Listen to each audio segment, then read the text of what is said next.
Guarantee guarantee guarantee ಇದು guarantee news. ಸುದ್ದಿ ಖಚಿತ, ನ್ಯಾಯ ನಿಶ್ಚಿತ.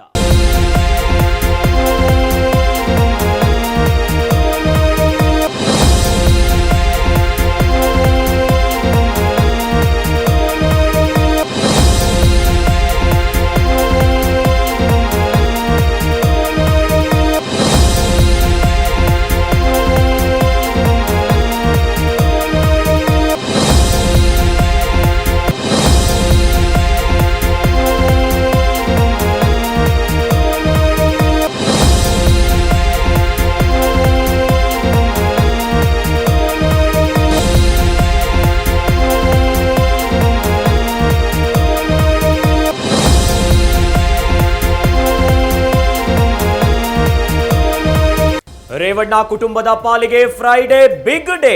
ಶುಕ್ರವಾರವೇ ರೇವಣ್ಣ ಕುಟುಂಬಕ್ಕೆ ನಿರ್ಣಾಯಕ. ಮೇ 31 ರೇವಣ್ಣ ಫ್ಯಾಮಿಲಿಗೆ ಜಡ್ಜ್ಮೆಂಟ್ ಡೇ.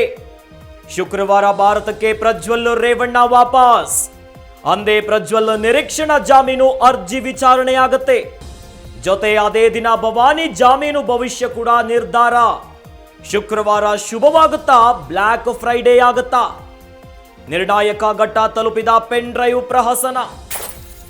ರೇವಣ್ಣ ಕುಟುಂಬಕ್ಕೆ ಫ್ರೈಡೆ ಒಂದು ಬಿಗ್ ಡೇ ಆಗಿ ಉಳಿದು ಬಿಟ್ಟಿದೆ. ಯಾಕಂದ್ರೆ ಈಗಾಗಲೇ ಪ್ರಜ್ವಲ್ ರೇವಣ್ಣ ವಿಡಿಯೋ ಮಾಡಿ ಹರಿಬಿಟ್ಟಿದ್ದಾರೆ.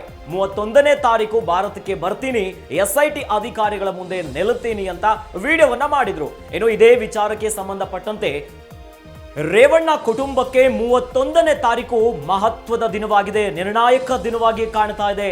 ಯಾಕಂತಂದ್ರೆ ಪ್ರಜ್ವಲ್ ರೇವಣ್ಣ ವಿಚಾರಕ್ಕೆ ಸಂಬಂಧಪಟ್ಟಂತೆ ಇತ್ತೀಚೆಗಷ್ಟೇ ವಿಡಿಯೋವನ್ನ ಮಾಡಿ ಹರಿಬಿಟ್ಟಿದ್ರು. 31ನೇ ತಾರೀಕು ಭಾರತಕ್ಕೆ ಬರ್ತೀನಿ, SIT ಅಧಿಕಾರಿಗಳ ವಿಚಾರಣೆಗೆ ನಾನು ಹಾಜರಾಗ್ತೀನಿ ಅಂತ ಪ್ರಜ್ವಲ್ ರೇವಣ್ಣ 1 ತಿಂಗಳ ಆದ್ಮೇಲೆ ವಿಡಿಯೋವನ್ನ ಮಾಡಿ ಹರಿಬಿಟ್ಟಿದ್ರು. ಅದಾದ ಮೇಲೆ ಈಗಾಗಲೇ ಪ್ರಜ್ವಲ್ ರೇವಣ್ಣ ಭಾರತಕ್ಕೆ ಬರುವ ಮೊದಲೇ ತಮ್ಮ ವಕೀಲರ ಮೂಲಕ ಈಗಾಗಲೇ 3 ಪ್ರಕರಣಗಳಿಗೆ ಸಂಬಂಧಪಟ್ಟಂತೆ ನಿರೀಕ್ಷಣಾ ಜಾಮೀನನ್ನು ಕೂಡ ಸಲ್ಲಿಸಿದ್ದಾರೆ. ಆದ್ರೆ ಕೋರ್ಟ್ ಇವೆಲ್ಲವನ್ನ ಆಲಿಸಿ 31ನೇ ತಾರೀಕಿಗೆ ವಿಚಾರಣೆಯನ್ನ ಕರೆದಿದೆ. ಇದರ ಜೊತೆಯಲ್ಲಿ ಭವಾನಿ ರೇವಣ್ಣ ಅವರ ಮೇಲೆ ಏನು ದಾಖಲಾಗಿದೆ ಪ್ರಕರಣ, KR ನಗರ ಮಹಿಳೆಯ ಕಿಡ್ನಾಪ್ ಪ್ರಕರಣಕ್ಕೆ ಸಂಬಂಧಿಸಿದಂತೆ ಕೋರ್ಟ್ ವಾದ ವಿವಾದವನ್ನ ಆಲಿಸಿ ಭವಾನಿ ರೇವಣ್ಣ ಅವರು ಈಗಾಗಲೇ ಸಲ್ಲಿಸಿದಂತಹ ನಿರೀಕ್ಷಣಾ ಜಾಮೀನ ಅರ್ಜಿಯನ್ನ ವಿಚಾರಣೆಯನ್ನ ಕೋರ್ಟ್ ಆದೇಶವನ್ನ ಕಾಯ್ದಿರಿಸಿದೆ. ಜನಪ್ರತಿನಿಧಿಗಳ ವಿಶೇಷ ಕೋರ್ಟ್ ನ್ಯಾಯಮೂರ್ತಿ ಸಂತೋಷ್ ಗಜಾನನ ಭಟ್ ಅವರಿಂದ ವಿಚಾರಣೆಯಾಗಿತ್ತು. ವಾದ ವಿವಾದವನ್ನ ಆಲಿಸಿದ ನ್ಯಾಯಮೂರ್ತಿ ಸಂತೋಷ್ ಭಟ್ ಕೊನೆಗೂ ಮೇ 31ಕ್ಕೆ ಆದೇಶವನ್ನ ಕಾಯ್ದಿರಿಸಿದೆ.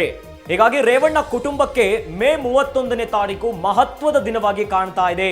ಹಾಗಾದ್ರೆ ಶುಕ್ರವಾರ ರೇವಣ್ಣ ಕುಟುಂಬಕ್ಕೆ ಶುಭ ಶುಕ್ರವಾರ ಆಗುತ್ತಾ ಅಥವಾ ರೇವಣ್ಣ ಕುಟುಂಬಕ್ಕೆ ಬ್ಲ್ಯಾಕ್ ಡೇ ಆಗಿ ಉಳಿಯುತ್ತಾ ಅನ್ನೋದೇ ದೊಡ್ಡ ಪ್ರಶ್ನೆಯಾಗಿ ಕಾಡ್ತಾ ಇದೆ.